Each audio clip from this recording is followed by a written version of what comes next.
Hey everyone, it's me, it's Yvonne Emil Elizondo from Silver Moon Astrology and Transpersonal Counseling, and I'm here because we have this Capricorn full moon that's going to present her beautiful self on, I was going to say January, on July 13th, which is Wednesday coming up, at about 1:37 p.m. Central Standard Time. So I wanted to give you an idea of what this full moon could potentially mean as far as the energies that we might see manifesting, and give you an idea of how you can work with this full moon.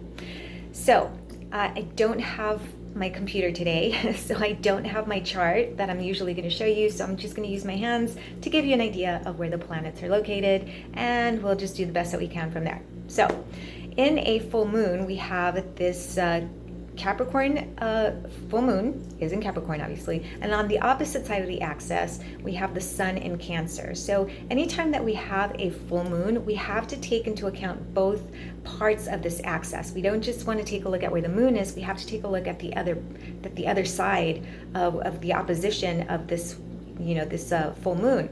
So the sun in Cancer is reflecting, and it's shining, and it's making this Capricorn full moon look full. So we have to take both into account. So let's take a look at what Capricorn energy is and what Cancer energy is, and then what other energies could be sprinkled here and there throughout this full moon, and so we can really figure out how to work with it. Well, the moon represents our emotional energy, right? There's an emotional aspect to the moon. It's our default response, and whatever sign it happens to fall into, that's how this energy is going to be expressed. Now, the moon on its own, it does represent our emotions. It represents our default perspective. It can even represent the higher mind to some extent. Capricorn energy really is about structure, foundation, climbing that mountain, ambition. Okay, it is cardinal earth, which means that it's initiatory earth. It likes to get things done, and so it is considered the work zodiac. Okay, it's the one that focuses mostly on work. Now, interestingly enough, the higher polarity of Capricorn is to get things done, is to focus on work, it is to create stability and structure, and it is about creating those opportunities for ourselves to really put ourselves out into the world, especially when we put ourselves out into the world, most of the time it's through our career or the things that we do for the public. And so that's what Capricorn energy represents on a higher polarity. On a lower polarity, when it's not functioning all that great, Capricorn can be selfish, it could be materialistic, it can be an over workaholic. It could really not want to tap into any of those emotional parts of life because it's earth and it doesn't need to tap into the waters of emotion. And so when this happens, you have these two forces of Capricorn playing on each other. There's an ambition, but there's also a sense of selfishness. You could also have a consideration for accomplishment, which can easily turn into a materialism. So this Capricorn energy is not fluffy, and it's pretty dry because it's Earth, right? I'm Capricorn. I have like 5 planets in Capricorn. So yes, I'm not a lot of fun sometimes. Sorry, guys. But every once in a while I will be. Now, that's not to say that Capricorns are not fun, okay? The Capricorn energy by default tends to focus more on work and on getting things done, so it tends to be a more serious type of energy, okay? There is a sense of humor that comes along with Capricorn, especially sarcasm, but for the most part, we're really focused on what's our next accomplishment. Yeah. So the moon, because it represents the emotions, the waxing and waning of our emotions, when it has to dredge literally through the sign of any earth sign, whether it's Taurus or Virgo or Capricorn, but Taurus not so much because the moon does really well in Taurus. We're going to put Taurus aside, but Capricorn and Virgo energies tend to have a more difficult time with this emotional back and forth because it's not tapping into that emotional energy. And so the moon is considered to be at detriment in Capricorn. Hence, Capricorn moving, the moon moving through this Capricorn energy is not going to be about pleasantries. It's not going to be about fun. It's not going to be about connection. It is going to be about structure, foundation, feeling safe, because that's one thing that Capricorn absolutely needs, feeling safe and really being a more practical type of energy. So this is what the moon is probably going to manifest is a more practical, grounded, really just more serious type of vibe. Now, on the opposite end, we have the sun in Cancer. Cancer energy is exactly where the moon prefers to be, because it's at home in Cancer. Cancer is the water, it's cardinal water, it's initiatory water, but it's also that waxing and waning of those of that water energy, of those emotions. So the moon does really well in Cancer. Again, opposite of Cancer, not so well. In Cancer, it does so well, but this time it's opposite of Cancer, so the moon is going to struggle some. So the sun is bringing the opportunity for us to really recognize how we are using our energy, right? The moon is telling us, hey, this is the emotional energy that's probably going to be what you're going to have to deal with. But if we tap into the sun energy, we could say, I can tap into more of that Cancer energy, which is more nurturing on a higher polarity. It's more engaging. It loves to be a part of home. Whereas Capricorn represents career and the public arena, Cancer represents home and the most inner part of ourselves, right? I mean, think about a crab. Crab is what the symbology for Cancer. A crab is, it goes out for a little while and then it goes right back into its shell. So if we want to be very mindful of this Capricorn energy, to make sure that it doesn't get too serious or it doesn't get too workaholic, or that it doesn't get overly ambitious and forget everything else and just solely focus on work, we have to be mindful of tapping into more of that Cancer energy, that sun energy. How we're using our energy is what the sun represents. So we want to tap into that higher polarity of Cancer again.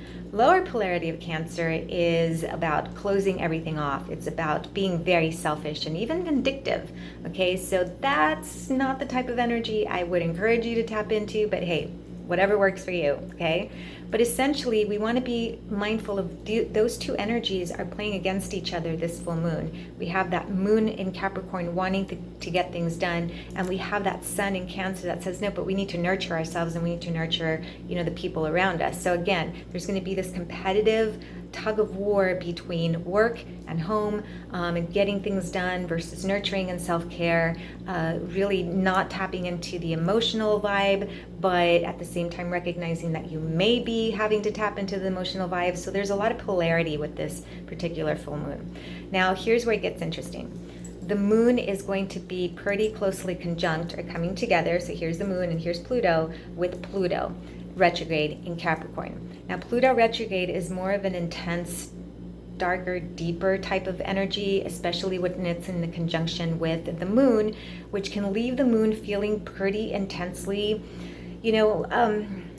agitated. And it's not like fire, but it's more like there's an intensity to this Capricorn energy, right? So if Capricorn energy is regularly here, baseline, when you stick Pluto, especially Pluto retrograde in it, it jumps up to here. So that Capricorn vibe, there's going to be an intensity of it. So there's probably going to feel, the need to be more in control of things around you. Like there's going to be this sense of power struggle that may arise during this full moon.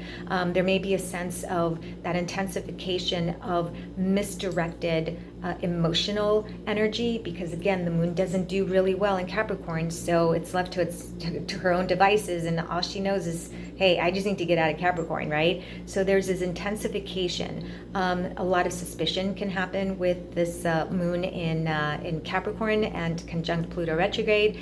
There's also the potential for really taking a look at the structure that we're working with and wanting to burn it to the ground, okay? Just boom, done with it, okay? So you may see a lot of that energy coming up socially as well during this time period, where there's an increase of let's just burn the whole system down to the ground because it's not working, we have to rebuild. We have a lot of that. Now on the opposite end, where the sun is pretty close or conjunct to Mercury, right? So Mercury in Cancer has a bit of a difficult time. Mercury is about the mind, it's about communication, it's about networking, right? Mercury is the constant, butterfly of the zodiac, because it likes to go from place to place to place.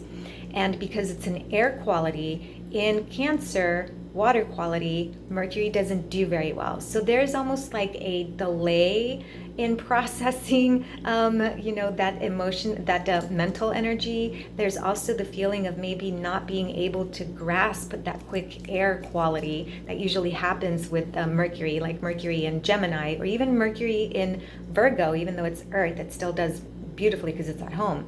So again, this full moon may be, the perception of thinking or believing that you're going in the right direction, but not being able to grasp the mental aspect of it, the strategy of it. That's what I'm looking for. So we have these two opposing forces. So now the moon in Capricorn is very strategic, wants to get things done, really relies on structure and foundation, okay, may become a workaholic. And on the opposite end, we have the sun, where it wants to relax, it wants to go internal and just nurture and comfort. And then Mercury is like, yeah, go ahead, dude, because I don't want to do any strategy. I just really want to, sit back and just watch what happens. And then Pluto is really pushing the moon to do her thing in Capricorn, and the moon is just not happy. So there isn't like this huge, negative intensification during this full moon, but because the moon is with Pluto, and whenever the moon and Pluto connect by conjunction, square, opposition, we tend to have more of those emotionally intense outbursts of breaking things down or accomplishing or power struggles. So with that being said, for me, the saving grace is this Neptune energy in Pisces. So Neptune is here, and the moon is here, and Pluto is here, and it's connecting by sextile to this moon and Pluto energy. And so when Neptune gets involved in this way, this is a wonderful opportunity to take a step back when we are feeling that power struggle and tap into some more of that artistic or spiritual type of work, okay? Take us out of that earth and pull us up into the ethers is really what we're looking for here. Likewise, there's Uranus and the North Node are in Taurus, so the sun is here, the sun is here, Mercury is here, and here is Taurus and the North Node, and they're connecting by sextile. And so now you have this Uranian type of earth energy that is bringing the capacity to this sun and Mercury in Cancer that's like, nah, I just kind of want to mellow out a little bit. And it's bringing some grounding to it, because Taurus is very grounding in a more unique and different type of way. So you may find that, okay, I do want to relax. I do want to focus on my home. I do want to focus on my internal, me, but I can do it in a way that's not usually how I do it. So it brings a sense of, hey, there's an activation of not just doing things the way we usually do them. We're going to shake things up a little bit here. So again, that's kind of the gist of this Capricorn full moon. It all depends on how you tap into the vibe. If you're going to tap into the higher polarity, then awesome, get things done. Remember not to be a control freak, okay? Remember to do a lot of self-care, maybe tap into some spiritual practices, or maybe just find different ways of tapping into that self-care.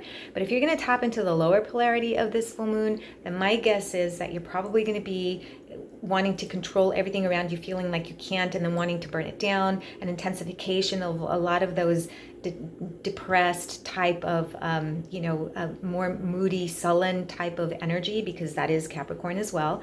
And the lower polarity of Cancer is like, yeah, let me just, I'm just going to go in my shell and just don't talk to me. So there's a sense of detachment there. Yeah, let's move away from those lower polarities. Let's stay on the higher polarities. Be effective, be efficient, get things done, but also remember to take care of yourself and tap into some really creative self-care opportunities and spiritual practices. There we go.